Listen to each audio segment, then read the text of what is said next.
dengan mengharapkan ridha Allah dengan mengucapkan Bismillahirrahmanirrahim.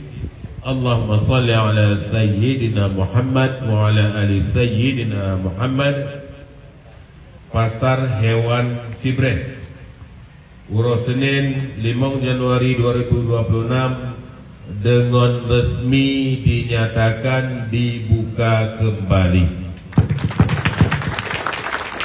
Atas nama Kepala Pemerintahan Kabupaten Aceh Besar, yang pertama sekali mengucapkan terima kasih kepada Dinas Pertanian dan Peternakan yang terus mengawal.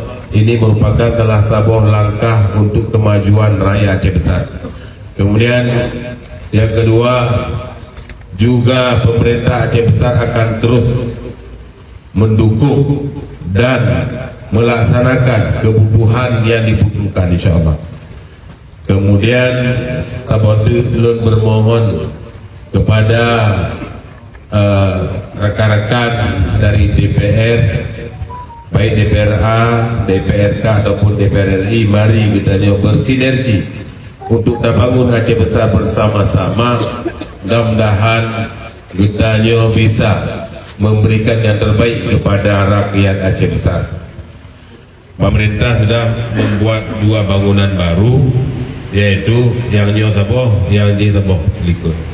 Cuman selamanya oleh pelaku usaha peternakan dari berbagai kecamatan dan juga berbagai kabupaten hadir untuk menjual barang ternaknya, uro rabunya, kaji mekat teman sini, masya Allah. Ya, Pak. Maka kita buka launching lagi supaya resmi.